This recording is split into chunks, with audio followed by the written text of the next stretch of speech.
Hello everyone, welcome back to the class. This is the Neetu here. इससे previous video में हमने discuss किया था कि what is the average speed, instantaneous speed और उनके बीच में क्या डिफरेंस होता है। तो इस वीडियो में हम डिस्कस करके चलेंगे आपकी वेलोसिटी से रिलेटेड, वेलोसिटी के टाइप्स, आपकी इंस्टेंटेनियस वेलोसिटी और आपकी एवरेज वेलोसिटी क्या होती है, इससे related numericals, acceleration, positive acceleration, negative acceleration, zero acceleration, सब डिस्कस करके चलेंगे। इनके सभी के एग्जाम्पल्स, इनसे रिलेटेड आपके नीट में और जेईई एडवांस के क्वेश्चंस हैं वो भी हम इसमें डिस्कस करेंगे।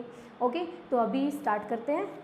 इंस्टेंटेनियस वेलोसिटी, तो आपने जैसे आपकी इंस्टेंटेनियस स्पीड पढ़ी थी, किसी भी इंस्टेंट ऑफ टाइम पर, किसी भी पर्टिकुलर इंस्टेंट पर आपकी स्पीड की जो वैल्यू थी वो आपकी इंस्टेंटेनियस स्पीड थी। अगर हम उसके साथ में डायरेक्शन मेंशन कर देते हैं तो वो आपकी क्या हो जाएगी, इंस्टेंटेनियस वेलोसिटी।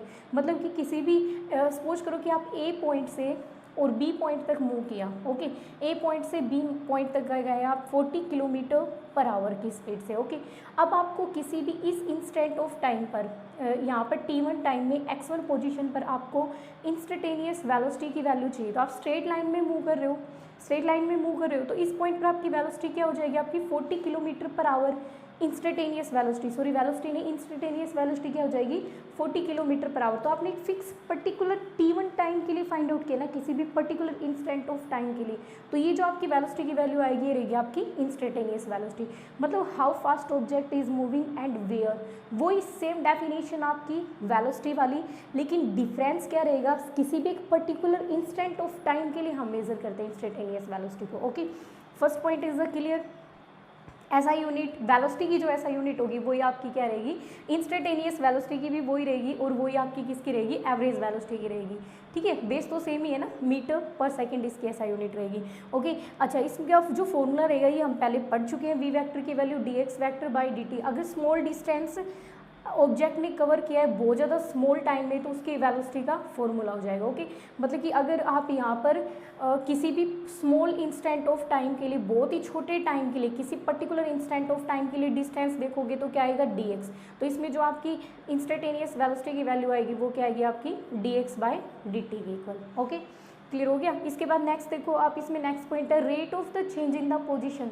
पोजीशन में चेंज मतलब कि आपके पास एक तरह से क्या हो जाएगा, डिस्प्लेसमेंट अपॉन में टाइम, डिस्प्लेसमेंट अपॉन में टाइम, ये सेम फॉर्मूला, ये इसी को मैंने लैंग्वेज में लिखा हुआ है कि आपका rate of the change in the position, कि पोजीशन आपकी टाइम के साथ कैसे चेंज हो रही है, और पोजीशन चेंज होने का मतलब क्या होता है, डिस्प्लेसमेंट।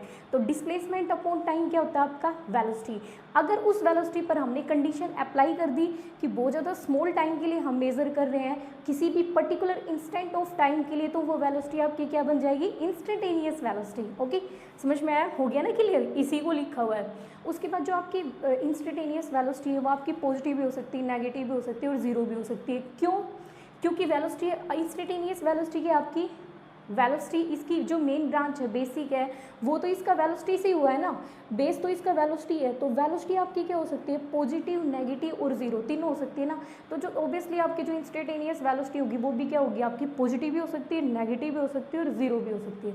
ओके, इसके बाद ये हमें क्या प्रोवाइड करता है, slope of the displacement time graph. अगर डिस्प्लेसमेंट टाइम ग्राफ का हम स्लोप देखते हैं तो वो हमें क्या देगा, इंस्टेंटेनियस वेलोसिटी की वैल्यू देगा। कैसे देगा, देखो,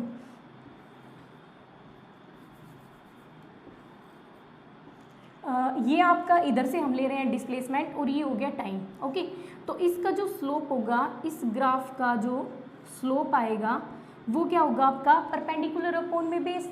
परपेंडिकुलर अपॉन में बेस यहाँ पर x से डिनोट करें तो इसको x से डिनोट कर लो, तो x बाई टी। अगर हम बहुत ज़्यादा स्मॉल टाइम के लिए, किसी पर्टिकुलर इंस्टेंट ऑफ टाइम के लिए देख रहे हैं तो क्या आ जाएगा, dx बाई dt। और यही क्या होती है आपकी इंस्टेंटेनियस वेलोसिटी। तो मतलब इस ग्राफ का जो स्लोप होगा वो हमें क्या प्रोवाइड करेगा, इंस्टेंटेनियस वेलोसिटी प्रोवाइड करेगा। उसके बाद जो आपकी वेलोसिटी होती है वो एक वेक्टर क्वांटिटी होती है, तो ऑब्वियसली जो आपकी इंस्टेंटेनियस वेलोसिटी होगी वो भी क्या होगी, एक वेक्टर क्वांटिटी ही होगी। ओके, क्लियर हो गया, कुछ खास नहीं था इसमें इंस्टेंटेनियस वेलोसिटी में। बस आपको ये याद रखना है कि अगर हम वेलोसिटी किसी भी particular small instant of time, किसी पर्टिकुलर इंस्टेंट ऑफ टाइम पर अगर वेलोसिटी की वैल्यू मेजर कर रहे हैं तो वो आपकी इंस्टेंटेनियस वेलोसिटी हो जाएगी। हो गया क्लियर? ठीक है, छोटे छोटे पॉइंट्स ये आपके। इसके बाद देखो आपकी एवरेज वेलोसिटी क्या होती है। अगर आपको एवरेज स्पीड अच्छे से समझ में आया तो एवरेज वेलोसिटी में आपको कोई प्रॉब्लम नहीं होगी। कैसे? एवरेज स्पीड में जहाँ पर आप डायरेक्शन मेंशन नहीं कर रहे थे, आप वहाँ पर डायरेक्शन को ऐड कर दो। एवरेज स्पीड के साथ अगर आप डायरेक्शन को ऐड करोगे तो वो आपकी ऑटोमेटिक एवरेज वेलोसिटी बन जाएगी। कैसे, देखो उसमें हमने क्या पढ़ा था, एवरेज स्पीड में total distance upon total time था। अब इसमें डिस्टेंस की जगह क्या रिप्लेस कर दो आप, डिस्प्लेसमेंट। तो टोटल डिस्प्लेसमेंट अपॉन में टाइम टेकन आपका क्या हो जाएगा, एवरेज वेलोसिटी हो जाएगी। ओके, उसके बाद हमारे पास जो वेलोसिटी होती है आपको पता है वेक्टर क्वांटिटी है, तो ऑब्वियसली आपकी जो इंस्टेंटेनियस वेलोसिटी है ये भी होगी आपकी वेक्टर क्वांटिटी, और जो आपकी एवरेज वेलोसिटी होगी ये भी क्या हो जाएगी, आपकी वेक्टर क्वांटिटी हो जाएगी। ओके, उसके बाद देखो for the uniform motion equal to the instantaneous velocity, uniform motion के लिए एवरेज वेलोसिटी होगी वो इंस्टेंटेनियस वेलोसिटी के इक्वल होगी। अब ये कैसे क्लियर होगा आपका, यूनिफॉर्म मोशन कल की वीडियो में मैंने आपको बताया था, अगर आपने कल की वीडियो नहीं देखी है तो डिस्क्रिप्शन में मैं उसका लिंक आपको प्रोवाइड कर दूंगी। तो इसमें क्या होता है कि यूनिफॉर्म मोशन में डायरेक्शन फिक्स होती है पार्टिकल की, ऑब्जेक्ट की, पार्टिकल की, जो भी पर्सन आप लेके चल रहे हो डायरेक्शन फिक्स होती है। ठीक है, फॉर एग्जाम्पल आप ए से बी तक आप मूव कर रहे हो, आपकी डायरेक्शन फिक्स है। अगर आपकी डायरेक्शन फिक्स है तो इसका मतलब आपकी स्पीड और वेलोसिटी हो गई कांस्टेंट हो गई ना। अरे आपकी स्पीड तो कांस्टेंट हुई, साथ में आपकी वेलोसिटी भी क्या हो गई, कांस्टेंट। आपने डायरेक्शन को फिक्स कर दिया ना, तो स्पीड और वेलोसिटी दोनों क्या हो गई आपकी, कांस्टेंट। और अगर कांस्टेंट हो गई तो आप चाहे इस पूरे के लिए मेजर करो ए से बी तक, आप सपोज करो कि 20 किलोमीटर पर आवर की स्पीड से जा रहे हो। ओके, 20 किलोमीटर पर आवर की स्पीड से जा रहे हो, तो अगर आप इसके किसी भी इंस्टेंट ऑफ टाइम पर देखेंगे, किसी भी पोजीशन पर किसी भी इंस्टेंट ऑफ टाइम के लिए सभी में आपकी स्पीड कितनी रहेगी, 20 किलोमीटर पर आवर हो रहेगी। और अगर आप इस कंप्लीट के लिए देखोगे कि आपसे को पूछे कि भाई ए से बी तक जाने के लिए आपने कितनी स्पीड से आप ए से बी तक जा रहे हो, तो भी ओवरऑल आप क्या बोलोगे, 20 किलोमीटर पर आवर। अगर मैं आपसे बोलूँ कि आप इंस्टेंट ऑफ x1 पोजीशन पर बताओ कि आपकी स्पीड क्या है, तो भी आप क्या बोलोगे, 20 किलोमीटर पर आवर। अगर मैं x2 पर पूछूं तो भी आपकी स्पीड कितनी रहेगी, 20 किलोमीटर पर आवर। तो क्या इस केस में आपकी इंस्टेंटेनियस वेलोसिटी और एवरेज वेलोसिटी इक्वल नहीं होगी, ऑब्वियसली होगी। तो ये आपका पॉइंट हो गया क्लियर यहाँ से। ओके, उसके बाद नेक्स्ट देखो, जो आपकी एवरेज वेलोसिटी होती है वो आपकी इंस्टेंटेनियस वेलोसिटी का इंटीग्रेशन डिवाइडेड बाय dt आपका फॉर्मूला होता है। आप जब क्वेश्चन न्यूमेरिकल प्रॉब्लम सोल्व करोगे तो आपके काम आएगा, डायरेक्ट याद करो इसको। जैसे हमने एवरेज स्पीड का देखा था ना, उसमें यहाँ पर हमारे पास क्या थी, इंस्टेंटेनियस स्पीड, बिल्कुल उसी तरह से आपका क्या हो जाएगा, एवरेज वेलोसिटी का हो जाएगा। ठीक है, ओके। अरे जैसे हमने एवरेज स्पीड पढ़ा था, तो एवरेज स्पीड में यहाँ पर आपका क्या आ गया था, इंस्टेंटेनियस स्पीड, इसमें क्या जाएगा आपका इंस्टेंटेनियस वेलोसिटी।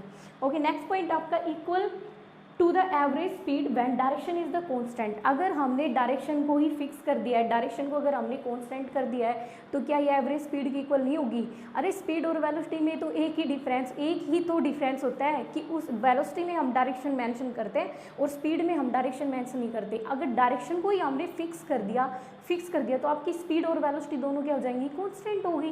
तो इसमें यही तो बोला गया है कि एवरेज स्पीड की इक्वल हो जाएगी आपकी एवरेज वेलोसिटी। अगर डायरेक्शन को कांस्टेंट कर दिया तो एवरेज स्पीड और एवरेज वेलोसिटी क्या हो जाएंगे, आपकी बराबर हो जाएंगे। ओके, समझ में आ गया। तो ये था आपका इंस्टेंटेनियस वेलोसिटी और एवरेज वेलोसिटी।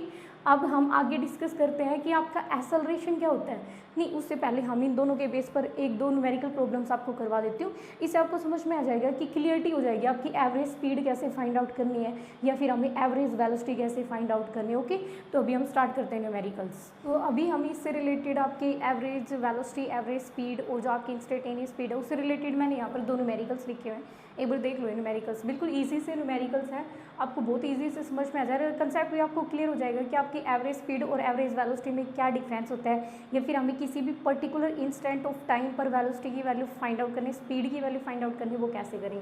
तो इसमें आपको दिख रहा होगा कि मैंने दो अलग अलग कलर से दो यहाँ पर कार बना रखी है। ठीक है, तो इसमें हमें क्या करना है कि एवरेज स्पीड की वैल्यू, एवरेज वेलोसिटी की वैल्यू फाइंड आउट करनी है दोनों केसेस के लिए। अगर आप पोजीशन ए से पोजीशन बी तक कोई भी ट्रक है, ये आपकी 100 kilometre per hour 100 kilometre distance travel कर रहा है 2 घंटे में। ओके, फिर उसके बाद ये बी पॉइंट से ए पॉइंट पर वापस आ रहा है, कितनी डिस्टेंस कवर कर रहा है, 100 किलोमीटर डिस्टेंस कवर कर रहा है, लेकिन 1 आवर में। डिफरेंस देख लो, यहाँ पर आपका 1 आवर है, यहाँ पर है आपका 2 आवर। पहले ट्रक कहाँ से कहाँ गया, ए से बी तक गया, कितना डिस्टेंस ट्रेवल किया 100 किलोमीटर, कितने टाइम में 2 घंटे में। उसके बाद ये बी से ए पोजीशन पर वापस आया, कितने डिस्टेंस इसने कवर किया है 100 किलोमीटर का, कितने घंटे में 1 घंटे में। तो आपको इसमें एवरेज स्पीड और एवरेज वेलोसिटी की वैल्यू फाइंड आउट करिए। तो क्या होती है आपकी एवरेज स्पीड, एवरेज स्पीड का मतलब क्या होता है कि टोटल डिस्टेंस कितना कवर किया है टोटल टाइम में, ठीक है, मतलब कि टोटल डिस्टेंस अपॉन में टोटल टाइम। आपका स्पीड का फॉर्मूला यही होता है ना, अरे एवरेज स्पीड यही होती है ना, टोटल डिस्टेंस अपॉन में टोटल टाइम।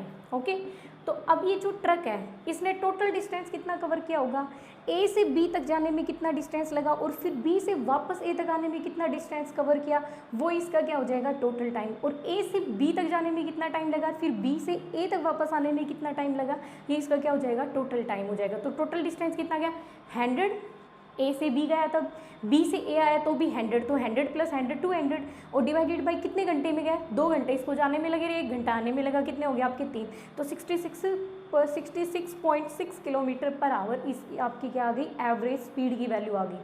अब आपकी जो एवरेज वेलोसिटी होती है वो क्या होती है, आपकी एवरेज वेलोसिटी में हम क्या करते हैं टोटल डिस्प्लेसमेंट अपॉन में टोटल टाइम। ओके, अब आपके इसके लिए आपको डिस्प्लेसमेंट का कंसेप्ट पता होना चाहिए। डिस्प्लेसमेंट में मैंने पढ़ाया था कि अगर कोई भी ऑब्जेक्ट अपनी इनिशियल पोजीशन पर वापस आ जाता है, मतलब कि जहाँ से चला था वहीं पर ही अगर ऑब्जेक्ट वापस आ गया तो इसका मतलब उसका डिस्प्लेसमेंट क्या होगा 0 होगा। यही बताया था ना, जैसे कि हमने सर्कल वाला केस देखा था कि अगर पार्टिकल ने ए से चलना स्टार्ट किया वापस वो इसी पोजीशन पर ए पर अगर आ गया तो उसका डिस्प्लेसमेंट कितना होता है 0। क्या इस केस में सेम ऐसा कुछ नहीं हो रहा कि देखो इनिशियल पोजीशन इसकी ए थी, फाइनल पोजीशन इसके फाइनल डेस्टिनेशन है इसका बी, तो ए से चला ए से बी तक गया, फिर उसके बाद बी से वापस ही कहाँ गया ए पर वापस आ गया ना, तो इसका मतलब इसने टोटल डिस्प्लेसमेंट कितना कवर किया 0। तो यहाँ पर लिखो 0 और नीचे आपका एवरेज टाइम इसने कितना लिया 3। अब चाहे 3 लिखो चाहे 4 लिखो चाहे 2 लिखो कुछ फर्क नहीं पड़ेगा क्योंकि आपका न्यूमरेटर में तो क्या है 0। तो आपकी जो एवरेज वेलोसिटी आ जाएगी वो कितनी आ जाएगी आपकी 0 किलोमीटर पर आवर। ओके, तो ऐसे हम एवरेज स्पीड और एवरेज वेलोसिटी फाइंड आउट कर रहे हैं। तो एवरेज स्पीड में हमेशा आप टोटल डिस्टेंस देख के चलोगे, जो एवरेज वेलोसिटी होगी उसमें हमेशा टोटल डिस्प्लेसमेंट देख के चलेंगे। ओके, अब इसके बाद एक सिंपल सा न्यूमेरिकल और है, आपको इसमें इंस्टेंटेनियस वेलोसिटी फाइंड आउट करनी है किसी एट t = 2 सेकेंड। अब देखो इंस्टेंटेनियस वेलोसिटी की बात आई तो इसने पहले ही दे दिया आपको टाइम की किसी भी पर्टिकुलर इंस्टेंट ऑफ टाइम पर फाइंड आउट करते हैं, ये तो हमें पता है किसी भी पर्टिकुलर इंस्टेंट ऑफ टाइम पर फाइंड आउट करें, लेकिन इसने खुद दे रखा है कि आपको 2 सेकेंड पर निकालनी है और आपको डिस्प्लेसमेंट दिया हुआ है x = 3t² + 2t + में 6, ये आपका डिस्प्लेसमेंट दिया हुआ है। और आपको पता है कि जो इंस्टेंटेनियस वेलोसिटी होती है उसकी वैल्यू क्या होती है आपकी dx/dt, मतलब कि आपका जो डिस्प्लेसमेंट है उसका टाइम के रिस्पेक्ट में आप क्या कर दो डिफरेंशिएशन कर दो। ओके, तो इसका टाइम के रिस्पेक्ट में डेरिवेटिव कर देंगे, तो इसमें डिफरेंशिएशन तो आपको आता होगा ना, सिंपल बिल्कुल सिंपल सा इक्वेशन। अगर हमें x² का, ये आपकी इक्वेशन है y = x², तो अगर y का हमें x के रिस्पेक्ट में डिफरेंशिएशन करना है तो अगर इसकी पावर n है तो क्या होता है n तो बाहर आ जाएगा x n-1, ठीक है, ये आपका क्या हो जाएगा इसका डिफरेंशिएशन। तो ऐसे ही हो जाएगा आपका 3t² का कितना हो जाएगा 3 तो बाहर एज इट इज़, और इसका 2t तो कितना हो जाएगा टोटल 6t, और प्लस में आपका 2t का कितना हो जाएगा 2 तो बाहर और t की पावर क्या है 1, तो इसमें क्या आ जाएगा 1 तो बाहर और t की पावर 0, किसी की पावर 0 क्या होती है 1, तो ये क्या आ जाएगा आपका 2 ही आ जाएगा। और जो कांस्टेंट क्वांटिटीज़ होती हैं इनका डिफरेंशिएशन कितना होता है 0 होता है। तो यहाँ से आप ये डिफरेंशिएशन वाली वीडियो वो देख लेना, यहाँ से आपको समझ में आ जाएगा कैसे इसका डिफरेंशिएशन किया। तो यहाँ से आपकी वेलोसिटी की वैल्यू आ गई, ये तो आ गई आपकी वेलोसिटी। अब आपको इंस्टेंटेनियस वेलोसिटी फाइंड आउट करनी है, यहाँ तक तो हमारी वेलोसिटी आई है। अब इंस्टेंटेनियस वेलोसिटी कैसे फाइंड आउट करेंगे, किसी पर्टिकुलर इंस्टेंट ऑफ टाइम पर निकाल के, और टाइम इसने खुद दे रखा है कि आप t = 2 सेकेंड पुट करके निकालो, तो t की जगह इसमें पुट कर दो आप 2 पुट करोगे तो यहाँ से आ जाएगी आपकी 14 मीटर पर सेकेंड। ओके, तो आपकी ऐसे हम इंस्टेंटेनियस वेलोसिटी, एवरेज स्पीड और एवरेज वेलोसिटी फाइंड आउट करते हैं। आई थिंक आपको बहुत अच्छे से क्लियर हो गया होगा, चारों के बीच में आपको डिफरेंस भी समझ में आ गया होगा। Instantaneous velocity, average velocity, instantaneous speed, average speed, चारों के बीच में मैंने बहुत अच्छे से आपको डिफरेंस क्लियर कर दिया है। अब हम आगे बढ़ते हैं, आपकी एक्सेलरेशन की ओर चलते हैं कि आपका एक्सेलरेशन होता क्या है, how we relate it to the velocity. Okay, let's start about discuss about the acceleration. भी हम आगे देखते हैं कि आपका जो एक्सेलरेशन है, आपका एक्सेलरेशन क्या होता है, ओके, और कैसे हम इसको वेलोसिटी के साथ रिलेट करके चलेंगे। तो एक्सेलरेशन का मतलब क्या होता है कि आपकी स्पीड में कितना इंक्रीमेंट हो रहा है हर एक सेकंड में, मतलब कि हर एक सेकंड में आपकी स्पीड की वैल्यू कितनी इंक्रीज हो रही है, तो वही आपकी क्या हो जाएगा, एक्सेलरेशन हो जाएगा। फॉर एग्जांपल जैसे कि मैंने यहाँ पर दिया हुआ है कि आपकी इनिशियल स्पीड सपोज करो कि आपने ले ली 50 मीटर पर सेकेंड, आपने इनिशियल स्पीड ले ली और आपको एक्सेलरेशन दे रखा है कि 10 मीटर पर सेकेंड स्क्वायर है, तो आपको इसमें बताना है कि अगले नेक्स्ट 2 सेकंड में स्पीड की वैल्यू कितनी इंक्रीज हो जाएगी। तो स्पीड की वैल्यू कितनी इंक्रीज होगी ये हमें बताना है इसमें। तो देखो आप एक्सेलरेशन की ध्यान से डेफिनेशन देखो कि स्पीड में कितना इंक्रीमेंट हो रहा है, वही आपका एक्सेलरेशन होता है। तो देखो इसमें इनिशियल तो कितना था आपका 50, डायरेक्ट फाइंड आउट करेंगे, देखना अभी हम एक्सेलरेशन कितना आपका 50। ओके, अब क्या होगा कि पहली 1 सेकेंड में कितनी स्पीड बढ़ेगी, 10 मीटर पर सेकेंड स्क्वायर, सॉरी हाँ, पहली 1 सेकंड में आपकी स्पीड में कितना इंक्रीमेंट होगा, 10, क्योंकि एक्सेलरेशन का मतलब ही क्या होता है आपका increment in the speed in the every second, और दूसरी सेकंड में भी स्पीड की वैल्यू कितनी बढ़ेगी, 10 ही बढ़ेगी। तो नेक्स्ट आने वाली 2 सेकंड में स्पीड की वैल्यू आपकी कितनी हो जाएगी, पहले 50 थी तो 20 और बढ़ गई, तो कितनी हो जाएगी आपकी 70 मीटर पर सेकेंड हो जाएगी। आप डायरेक्ट ऐसे यहाँ से फाइंड आउट कर सकते हो, without any equation of motion का यूज़ करके हम डायरेक्ट फाइंड आउट कर सकते हैं, ठीक है। तो एक्सेलरेशन का मतलब भी आपका क्या होता है कि स्पीड का टाइम इंक्रीमेंट कैसे हो रहा है, मतलब कि हर एक सेकंड में स्पीड की वैल्यू कितनी चेंज हो रही है, वही आपका क्या होता है, एक्सेलरेशन। ओके, अब जो आपका एक्सेलरेशन होता है इसकी जो एसआई यूनिट होती है वो होती है मीटर पर सेकंड स्क्वायर, मीटर पर सेकंड स्क्वायर इसकी एसआई यूनिट होती है। और हमारे पास ये होती है एक वेक्टर क्वांटिटी होती है एक्सेलरेशन, वेक्टर क्वांटिटी होती है, क्यों, वेलोसिटी के ऊपर डिपेंड कर रही है, वेलोसिटी क्या होती है आपकी, वेक्टर क्वांटिटी होती है। अच्छा, जो एक्सेलरेशन होता है वो आपका वेलोसिटी अपॉन टाइम, तो वेलोसिटी क्या होता है आपका मीटर पर सेकंड और टाइम सेकंड, तो क्या आ जाएगी यहाँ से मीटर पर सेकंड स्क्वायर। ऐसे हमने इसकी ऐसा यूनिट फाइंड आउट की है। अभी देखो जो इसको हम एक तरह से और डिफाइन कर सकते हैं, अगर हमें नॉर्मली लिखना है तो हम rate of the change of the velocity भी एक्सेलरेशन बोल सकते हैं। Rate of change of velocity मतलब वेलोसिटी की वैल्यू टाइम के साथ कैसे चेंज हो रही है, वही तो आपका एक्सेलरेशन होता है। अगर इसमें हम डी का यूज़ करते हैं तो इसमें टाइम बहुत ज़्यादा, अगर बहुत शॉर्ट टाइम के लिए हम यूज़ कर रहे हैं एक्सेलरेशन की वैल्यू, तो हम क्या कर लेंगे, डी का यूज़ कर लेंगे, A is equal to D V by D T, बहुत ज़्यादा शॉर्ट टाइम के लिए। अगर हमारे पास टाइम नोटिसेबल है, मतलब कि हमारे पास हम टाइम को नोट कर पा रहे हैं कि भाई कितने टाइम में हमें फाइंड आउट करनी है, तो उसके लिए हम डेल्टा का यूज़ कर लेंगे। ओके, और अगर हमारे पास इनिशियल और फाइनल वेलोसिटीज़ दे रखी हैं तो हम एक्सेलरेशन कैसे फाइंड आउट करेंगे, चेंज इन वेलोसिटी अपॉन में टाइम टेकन। किसी भी चीज़ में चेंज है वो कैसे फाइंड आउट करते हैं, फाइनल में से इनिशियल घटाते हैं ना, तो इसमें अगर हमारे पास हमें चेंज इन वेलोसिटी चाहिए तो हम क्या करेंगे, फाइनल वेलोसिटी में से इनिशियल वेलोसिटी को क्या कर देंगे, सबट्रैक्ट कर देंगे। तो यहाँ से आपकी क्या आ जाएगी, चेंज इन वेलोसिटी और डिवाइडेड बाय टाइम टेकन, उस इनिशियल से फाइनल तक पहुँचने में उसको कितना टाइम लगा है वो यहाँ पर हम टाइम लिख देंगे, ठीक है। तो सिंपल आपका एक्सेलरेशन एक मैंने पूरा ऑलमोस्ट आपको बता दिया है कि एक्सेलरेशन में आपका क्या इसकी डेफिनेशन होती है, कौन कौन से इसमें फॉर्मूलाज होते हैं। तो एक्सेलरेशन क्या होता है आपका, rate of the change of the velocity, vector quantity होती है, ऐसा यूनिट होती है मीटर पर सेकंड स्क्वायर। फाइंड आउट कैसे करेंगे, चेंज इन वेलोसिटी अपॉन में time taken, simply D V by D T से भी इसको फाइंड आउट कर सकते हैं। हर एक सेकंड में स्पीड में कितना इंक्रीमेंट हो रहा है, वही क्या होता है आपका एक्सेलरेशन होता है। ओके, अब एक्सेलरेशन के टाइप्स देखते हैं हम। आपका एक्सेलरेशन पॉजिटिव भी हो सकता है, नेगेटिव भी हो सकता है, जीरो भी हो सकता है। और सबसे बड़ी बात, आपको कॉर्नर में कुछ लिखा हुआ दिख रहा होगा, बोर्ड पर इधर जगह नहीं थी इसलिए मैंने लास्ट में वहाँ लिख दिया है। अगर आपका एक्सेलरेशन कांस्टेंट अगर एक्सेलरेशन है तो आप यूज़ करोगे equation of motion, equation of motions use करेंगे अगर आपके पास कांस्टेंट एक्सेलरेशन। अब आगे हम पढ़ेंगे इक्वेशन ऑफ मोशन, कौन कौन से आपके इक्वेशन ऑफ मोशन होते हैं वो हम इसे नेक्स्ट लेक्चर में डिस्कस करके चलेंगे। यहाँ इसमें तो डिस्कस नहीं हो पाएगा आपका, इसमें तो बस इस वीडियो में इतना ही होगा। उसके बाद जो नेक्स्ट वीडियो अपलोड होगी उसमें हम बताएंगे आपको इक्वेशन ऑफ मोशन, इनका derivation, where we apply the equation of motions. Okay, तो अगर आपका कांस्टेंट एक्सेलरेशन है तो इसमें हम इक्वेशन ऑफ मोशन का यूज़ करेंगे, और अगर आपके पास एक्सेलरेशन वेरिएबल है तो उसमें हम इंटीग्रेशन और डिफरेंशिएशन का यूज़ करेंगे। ओके, तो आप मेरे चैनल को सब्सक्राइब जरूर करें ताकि आपके पास आने वाली जो भी वीडियोज़ है उनकी नोटिफिकेशन पहले ही आ जाए। ओके, तो सब्सक्रिप्शन ज़रूर कीजिएगा। अभी देखो तो आपका जो एसेलरेशन है वो आपका पॉजिटिव एसेलरेशन, नेगेटिव एसेलरेशन और जीरो एसेलरेशन, ये तीनों हो सकते हैं। तो पॉजिटिव एसेलरेशन में क्या होगा, जो वेलोसिटी होगी वो इंक्रीज़ हो रही होगी टाइम के साथ। जो वेलोसिटी की वैल्यू अगर इंक्रीज़ हो रही है तो पॉजिटिव एसेलरेशन, और अगर वेलोसिटी की वैल्यू डिक्रीज़ हो रही है तो नेगेटिव एसेलरेशन, और अगर कांस्टेंट है तो क्या हो जाएगा आपका जीरो एसेलरेशन। अच्छा, जो आपका पॉजिटिव एसेलरेशन होता है इसमें आपकी वेलोसिटी की वैल्यू इंक्रीज़ हो रही है। अगर आपको किसी न्यूमेरिकल में ऐसे दे रखा है कि आपको सिर्फ इतना दिया हुआ है कि आपका एसेलरेशन और वेलोसिटी की डायरेक्शन सेम है, तो आप इसको देख के पता लगा सकते हो कि आपका एसेलरेशन पॉजिटिव होगा या नेगेटिव होगा। अगर आपके पास डायरेक्शन, एसेलरेशन और वेलोसिटी की डायरेक्शन सेम दे रखी है तो उस केस में हमेशा वेलोसिटी की वैल्यू इंक्रीज होगी, और जब वेलोसिटी की वैल्यू इंक्रीज होगी तो इसका मतलब एसेलरेशन कैसा होगा आपका, पॉजिटिव एसेलरेशन।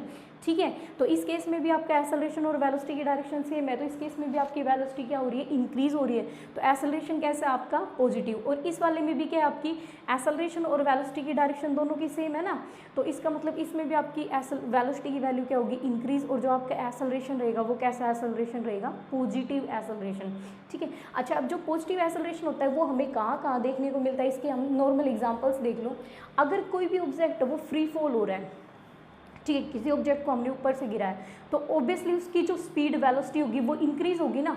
अगर वेलोसिटी इंक्रीज हो रही है तो उसका एसेलरेशन कौन सा हो जाएगा आपका, पॉजिटिव एसेलरेशन। हम पैडलिंग करते हैं, साइकिल चलाते हैं, तो पैडलिंग करते हैं तो क्या हो रही है, हमारी वेलोसिटी इंक्रीज हो रही है ना, तो इस केस में भी आपका एसेलरेशन कैसा रहेगा, पॉजिटिव एसेलरेशन रहेगा। नेक्स्ट है, अगर कार में हम स्पीड इंक्रीज करें, आपकी कार है, स्कूटी है, जिसमें भी अगर हम स्पीड को इंक्रीज कर रहे हैं तो उस केस में भी आपका एसेलरेशन क्या रहेगा, पॉजिटिव रहेगा। तो ये आपकी कुछ एक एग्जाम्पल्स थे आपको क्लियर करने के लिए कि आपका पॉजिटिव एसेलरेशन होता क्या है। अब देखो बात करते हैं हम नेगेटिव एसेलरेशन। अच्छा, जो नेगेटिव एसेलरेशन होता है इसको हम रिटार्डेशन भी बोलते हैं। नेगेटिव एसेलरेशन, अगर आपके पास पॉजिटिव एसेलरेशन है तो say simply acceleration, if you have the negative acceleration then say it the retardation. Negative acceleration को हम रिटार्डेशन भी बोलते हैं। जैसे पॉजिटिव में हमारी वेलोसिटी की वैल्यू इंक्रीज हो रही थी, वैसे जो हमारे पास रिटार्डेशन होता है इसमें वेलोसिटी होती है वो डिक्रीज होती है टाइम के साथ। ओके, जैसे इसमें आपके पास डायरेक्शन थी, सेम डायरेक्शन में अगर आपकी एसेलरेशन और वेलोसिटी है तो इसका मतलब आपकी वेलोसिटी क्या होगी, इंक्रीज होगी। लेकिन अगर आपके पास एसेलरेशन और वेलोसिटी दोनों की डायरेक्शन अपोजिट है, क्वेश्चन में आपको दे रखा है न्यूमेरिकल में कि भाई आपको ये डायग्राम दे दिया कि इधर आपका एसेलरेशन है, ठीक है, और इधर आपकी वेलोसिटी है, तो इस केस में आपकी क्या होगी कि आपकी वेलोसिटी हमेशा क्या रहेगी, डिक्रीज होगी। ओके, मतलब कि आप जैसे कि आप गाड़ी चला रहे हो, ओके, तो आपने क्या रखी, आपकी गाड़ी है वो सीधी जा रही है, आपका एसेलरेशन क्या हो रहा है, स्ट्रेट डायरेक्शन में हो रहा है। अब आपने क्या किया, उसमें ब्रेक अप्लाई कर दी, उसकी वेलोसिटी क्या कर दी, डिक्रीज। तो जिस डायरेक्शन में गाड़ी मूव कर रही है उससे अपोजिट डायरेक्शन में आपने ब्रेक्स मतलब ब्रेक्स अप्लाई करेंगे तो उसकी वेलोसिटी तो डिक्रीज हो जाएगी ना, डायरेक्शन क्या हो गई उसकी, अपोजिट हो गई। तो उस केस में जो उसका एसेलरेशन रहेगा वो कौन सा रहेगा, आपका नेगेटिव एसेलरेशन रहेगा। ठीक है, इसके एग्जाम्पल से कुछ एक है कि आपके पास एक बॉल है, अगर आप उसको ऊपर फेंकते हो, बॉल को अगर आपने ऊपर फेंका है तो क्या होगा, हाईएस्ट पॉइंट पर तो जो वेलोसिटी हो जाती है वो क्या हो जाती है, जीरो हो जाती है, सभी को पता है। हाईएस्ट पॉइंट पर पहुंचने के बाद सपोज करो कि आपके पास ये आपकी बॉल है, तो हाईएस्ट पॉइंट पर जब ये पहुंचेगी तो यहाँ पर तो इसकी वेलोसिटी क्या हो गई, जीरो। अब इसकी वेलोसिटी एकदम से तो जीरो हुई नहीं होगी, एकदम से तो जीरो नहीं हुई होगी, तो उसको जीरो होने के लिए क्या होगा, पहले उसकी वेलोसिटी धीरे धीरे डिक्रीज हुई होगी ना। तो किसी भी ऑब्जेक्ट को जब हम ऊपर फेंकते हैं तो उसकी वेलोसिटी क्या होती है, डिक्रीज होती है। तो उस केस में जो आपका एसेलरेशन होता है वो कौन सा होता है, नेगेटिव एसेलरेशन होता है। ठीक है, उसके बाद नेक्स्ट है आपका जीरो एसेलरेशन। जीरो एसेलरेशन में क्या होगा कि अगर आपकी वेलोसिटी ना तो इंक्रीज हो रही है ना ही डिक्रीज हो रही है, कोई भी गाड़ी अगर वो कांस्टेंट वेलोसिटी से अगर मूव कर रही है तो उसका एसेलरेशन क्या हो जाएगा, जीरो के इक्वल हो जाएगा। आप यहाँ से भी देख सकते हो इसके फॉर्मूले से, एसेलरेशन आपका क्या होता है, dv/dt, और अगर वेलोसिटी की वैल्यू कांस्टेंट हो जाती है और कांस्टेंट क्वांटिटीज का डिफरेंशिएशन क्या होता है, जीरो, तो यहाँ से भी इसकी वैल्यू क्या आ जाएगी, जीरो। अगर वेलोसिटी को कांस्टेंट कर देंगे तो इसका डिफरेंशिएशन वैसे ही जीरो आना है, तो एसेलरेशन क्या हो जाएगा आपका, जीरो। ठीक है, अगर आपकी वेलोसिटी कांस्टेंट होती है। अब इसके कुछ एक एग्जांपल्स लिखे हुए हैं मैंने कि आपके पास जो जीरो एसेलरेशन होता है इसके क्या क्या एग्जांपल्स होते हैं। ऐसे यूनिफॉर्म मोशन होता है, यूनिफॉर्म मोशन मैंने इससे पीछे वाली जो वीडियो ना उसमें बताया था आपको यूनिफॉर्म मोशन के बारे में। तो क्या होता है आपका यूनिफॉर्म मोशन में क्या होती है, डायरेक्शन फिक्स होती है, फिक्स डायरेक्शन होती है ना, और वहाँ पर मैंने अच्छे से पॉइंट भी लिखवाया था कि यूनिफॉर्म मोशन में आपकी एसेलरेशन की वैल्यू जीरो होती है। कैसे, क्योंकि यूनिफॉर्म मोशन में डायरेक्शन है फिक्स, ऑब्जेक्ट की डायरेक्शन क्या है, फिक्स। फिक्स हो गई तो इसका मतलब इसकी स्पीड भी कांस्टेंट हो गई और इसकी वेलोसिटी भी कांस्टेंट हो गई, ठीक है। फिक्स डायरेक्शन होने का मतलब ये हो गया आपकी डायरेक्शन, स्पीड और वेलोसिटी दोनों क्या हो गई, कांस्टेंट। और जैसे आपकी वेलोसिटी की वैल्यू कांस्टेंट हुई वैसे आपका एक्सेलरेशन क्या हो जाएगा, जीरो। तो इसका मतलब जो आपका यूनिफॉर्म मोशन होता है इसमें आपका एक्सेलरेशन की वैल्यू क्या होती है, जीरो होती है, ठीक है। अगर हमारे पास कोई भी मैन है, अगर वो कांस्टेंट वेलोसिटी से मूव कर रहा है तो उस केस में भी उसका एक्सेलरेशन क्या रहेगा, जीरो रहेगा। और लास्ट एग्जांपल, अगर किसी भी एप्पल को आप स्पेस में थ्रो करते हो तो स्पेस में अगर थ्रो कर रहे हैं तो ऑब्वियसली उसकी वेलोसिटी क्या रहेगी, कांस्टेंट। तो उस केस में भी इसका एक्सेलरेशन क्या हो जाएगा, जीरो। तो आपकी एक्सेलरेशन की टाइप थी पॉजिटिव एक्सेलरेशन, नेगेटिव एक्सेलरेशन और जीरो एक्सेलरेशन, ठीक है। अगर वेलोसिटी इंक्रीज हो रही है तो पॉजिटिव, डिक्रीज हो रही है तो नेगेटिव। और अगर वेलोसिटी की वैल्यू टाइम के साथ चेंज नहीं हो रही है, कांस्टेंट है, तो इसका मतलब आपका क्या हो जाएगा, जीरो एक्सेलरेशन। एक्सेलरेशन और वेलोसिटी अगर सेम डायरेक्शन में तो वेलोसिटी क्या होगी, इंक्रीज होगी। और अगर आपके पास एक्सेलरेशन और वेलोसिटी है, इन दोनों की डायरेक्शन अपोजिट है, तो आपकी वेलोसिटी क्या हो जाएगी, डिक्रीज हो जाएगी, ठीक है। अगर आपके पास कांस्टेंट एक्सेलरेशन दे रखा हो, एक्सेलरेशन की वैल्यू कांस्टेंट हो, या फिर आपके पास एक्सेलरेशन की वैल्यू वेरिएबल हो, तो इस केस में क्या होगा आपका, कांस्टेंट एक्सेलरेशन में तो हम simply equation of motion apply कर देंगे, v is equal to u plus 80, s is equal to u t plus half 80 square, v square minus u square is equal to 2s, whatever we use, okay. जो भी आपके question में sufficient equation लगेगी उसका हम use करेंगे अगर आपके पास एक्सेलरेशन कांस्टेंट है तो। अगर आपके पास वेरिएबल एक्सेलरेशन दिया हुआ है, मतलब कि आपका एक्सेलरेशन कुछ ऐसे दे रखा है, अगर आपके एक्सेलरेशन पोजीशन वेक्टर की फॉर्म में दे रखा है 3x स्क्वेयर प्लस में 2x, इस टाइप से कुछ दे रखा है, वेरिएबल है, तो इसके लिए हम क्या करेंगे कि इंटीग्रेशन और डिफरेंशिएशन के फॉर्मूलाज होंगे उनका यूज़ करेंगे, ओके। तो ये था आपका एक्सेलरेशन के बारे में। इसी को आगे कंटिन्यू करते हुए इसके बेस पर कुछ एक न्यूमेरिकल्स हैं वो देख लेते हैं अभी। तो अभी आपका जो एक्सेलरेशन में हमारे एक छोटा सा टॉपिक रह गया आपका, इंस्टेंटेनियस एक्सेलरेशन और एवरेज एक्सेलरेशन क्या होता है, ओके। एक्सेलरेशन तो आपको वैसे भी अच्छे से समझ में आ गया होगा क्या होता है आपका एक्सेलरेशन। पॉजिटिव एक्सेलरेशन की वैल्यू पॉजिटिव कब होगी, नेगेटिव एक्सेलरेशन कब होगा, जीरो एक्सेलरेशन कब होगा। अब यहाँ पर एक आपकी छोटी छोटी टर्म्स है, इंस्टेंटेनियस और एवरेज एक्सेलरेशन, ये और देख लेते हैं, ओके। तो इंस्टेंटेनियस एक्सेलरेशन का वही सेम प्रोसीजर जैसे कि आपके इंस्टेंटेनियस वेलोसिटी और हमने इंस्टेंटेनियस स्पीड पढ़ा था। किसी भी पर्टिकुलर इंस्टेंट ऑफ टाइम पर अगर स्पीड की वैल्यू फाइंड आउट करते हैं तो average speed, particular instant of time पर वेलोसिटी की वैल्यू फाइंड आउट करते हैं तो आपकी एवरेज वेलोसिटी। और अगर किसी भी पर्टिकुलर इंस्टेंट ऑफ टाइम के लिए हमें एक्सेलरेशन फाइंड आउट करना है तो वो क्या हो जाएगा आपका इंस्टेंटेनियस एक्सेलरेशन, ठीक है। तो इसमें देखो ये हमें क्या प्रोवाइड करेगा, slope of the VT graph. VT graph का जो स्लोप होगा वो इंस्टेंटेनियस एक्सेलरेशन देगा। कैसे कि आपके पास ये आपका वेलोसिटी टाइम ग्राफ है, अच्छा वेलोसिटी टाइम ग्राफ का स्लोप सपोज करो कि हमारे पास यहाँ पर इस पॉइंट पर हमें थीटा स्लोप की वैल्यू चाहिए, तो स्लोप आपका क्या होता है, टेंजेंट थीटा, और यहाँ से टेंजेंट थीटा आपका क्या हो जाएगा, वेलोसिटी अपॉन में टाइम। अगर हमें स्मॉल टाइम के लिए चाहिए किसी भी पर्टिकुलर इंस्टेंट के लिए तो हम क्या यूज़ करेंगे, डी का यूज़ करेंगे, तो D V by D T. तो D V by D T आपका क्या होता है, एक्सेलरेशन।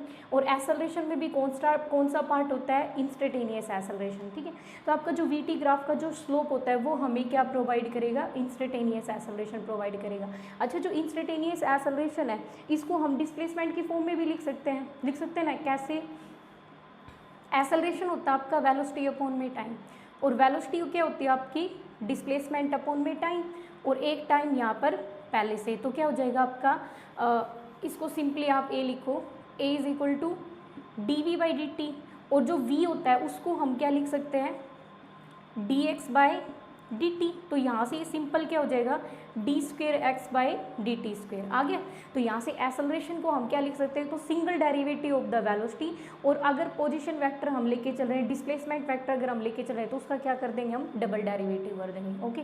अच्छा आप इसको इस फॉर्म में कैसे लिखोगे, यहाँ से आपकी ये फॉर्म कैसे ट्रांसफर हुई है, देखो ये वाली जो टर्म है आपकी D V by D T, यहीं से आपकी ये वाली टर्म निकल के आई है। कैसे निकल के आई है, यहाँ से देखो, यहाँ से एक dx बाई डी टी को आप अलग कर लो, यहाँ से एक dx बाई डी टी को हमने अलग कर लिया, और एक dx बाई डी टी आपका क्या बन जाएगा, वेलोसिटी। तो यहाँ पर वेलोसिटी तो आपका बार, और यहाँ से dx बाई डी टी, इसको हम ऐसे लिख सकते हैं, ओके। ये इक्वेशन आपकी जब हम न्यूमेरिकल सोल्व करेंगे ना तब यूज़ होंगी दोनों इक्वेशन, समझ में आ गया। तो आपका जो एक्सेलरेशन होता है उसको सिंगल डेरिवेटिव ऑफ वेलोसिटी भी लिख सकते हैं, और उसको double derivative of the displacement भी लिख सकते हैं। अच्छा जो आपकी एक्सेलरेशन होता है वो कैसी क्वांटिटी होती है, वेक्टर क्वांटिटी होती है, तो जो आपका इंस्टेंटेनियस एक्सेलरेशन रहेगा वो भी कैसी क्वांटिटी होगी, वेक्टर क्वांटिटी होगी। और हमने पढ़ा था कि जो एक्सेलरेशन होता है, पीछे जब मैंने एक्सेलरेशन की डेफिनेशन बताई थी तब आपको बताया था कि जो एक्सेलरेशन होता है उसकी जो एसआई यूनिट होती है वो क्या होती है, मीटर पर सेकंड स्क्वायर एसआई यूनिट होती है। कैसे निकाली थी एक्सेलरेशन की एसआई यूनिट, क्या होता है, वेलोसिटी अपॉन टाइम। वेलोसिटी की एसआई यूनिट क्या होती है, मीटर पर सेकंड। टाइम की क्या होती है, सेकंड। तो क्या आ जाएगा आपका मीटर पर सेकंड स्क्वायर, ये आ जाएगी आपकी एक्सेलरेशन की एसआई यूनिट। ओके, अच्छा इसके डायमेंशंस कैसे फाइंड आउट किए हैं, डायमेंशंस हो जाएंगे भाई इसके L/T-2, ठीक है। डायमेंशंस निकालते कैसे, आपके एक्सेलरेशन होता है आपका वेलोसिटी अपॉन में टाइम, और वेलोसिटी क्या होती है आपकी डिस्प्लेसमेंट अपॉन में टाइम। तो यहाँ पर t का स्क्वायर आ गया, x/t का स्क्वायर। x मतलब क्या होती है आपकी लेंथ, डिस्प्लेसमेंट, और डिस्प्लेसमेंट के लिए डायमेंशन क्या यूज़ करते हैं, l, और टाइम के लिए डायमेंशन क्या यूज़ करते हैं, t। तो क्या हो जाएगा t⁻², ऊपर जाएगा L/T-2, ये आ गया यहाँ से इसका डायमेंशन। तो जो एक्सेलरेशन होता है उसका डायमेंशन फॉर्मूला होता है आपका L/T-2, और इसकी एसआई यूनिट होती है मीटर पर सेकंड स्क्वायर, वेक्टर क्वांटिटी होती है। ये दोनों चीज़ें इसमें कॉमन रहेंगी, एवरेज एक्सेलरेशन में और इंस्टेंटेनियस एक्सेलरेशन में, क्योंकि ये तो एक्सेलरेशन का बेस है ना। जो एक्सेलरेशन की एसआई यूनिट होगी वही उसकी जो पार्ट्स होंगे उनकी एसआई यूनिट होगी, सेम डायमेंशन फॉर्मूला, ये चेंज थोड़ी नहीं होंगी, क्वांटिटी चेंज होने वाली क्वांटिटीज थोड़ी ना। अब वेक्टर का स्केलर थोड़ी ना बन जाएगा कोई भी क्वांटिटी अगर उसके पार्ट्स हम डिस्कस कर रहे हैं तो। ओके, इसके बाद आता है आपका average acceleration. Average acceleration simply कैसे निकालेंगे, change in velocity upon time taken से निकालेंगे। चेंज इन वेलोसिटी कैसे फाइंड आउट करेंगे, किसी भी पार्टिकल की फाइनल वेलोसिटी और माइनस इनिशियल वेलोसिटी, तो वहाँ से क्या आ जाएगी आपकी एवरेज वेलोसिटी, ठीक है। फॉर एग्जांपल जैसे कि आप यहाँ पर ए थे, आपकी ए क्या है, आपकी इनिशियल पोजीशन, यहाँ पर आपकी जो वेलोसिटी है वो है इनिशियल, और यहाँ पर वी फाइनल, तो यहाँ पर फाइनल माइनस में इनिशियल, फाइनल पॉइंट पर आपकी वेलोसिटी कितनी है, माइनस इनिशियल पॉइंट में, और डिवाइडेड बाई ए से बी तक जाने में आपको कितना टाइम लगा है। तो ये था ऑल अबाउट आपका एक्सेलरेशन। अब इससे जो नेक्स्ट लेक्चर हमारा आएगा, नेक्स्ट वीडियो आएगी, उसकी स्टार्टिंग करेंगे हम कि आपका एक्सेलरेशन, वेलोसिटी और पोजीशन, इन तीनों में क्या रिलेशन होता है। अगर आपको पोजीशन गिवन है तो आप वहाँ से वेलोसिटी और एक्सेलरेशन कैसे फाइंड आउट करोगे, या फिर आपको एक्सेलरेशन गिवन है तो आप वहाँ से वेलोसिटी और पोजीशन कैसे फाइंड आउट करोगे। तीनों को एकदम इंटरलॉक करके, मतलब कि इंटर रिलेट करके इनको हम फाइंड आउट करेंगे, इनके कुछ एक डायरेक्ट फॉर्मूलाज निकालेंगे, स्पेशल ट्रिक्स निकालेंगे, ठीक है। तो आप नेक्स्ट वीडियो देखना बिल्कुल भी ना भूलें। तो चैनल को सब्सक्राइब जरूर करें ताकि आपको आने वाली वीडियो की नोटिफिकेशन पहले ही मिल जाए। Thank you.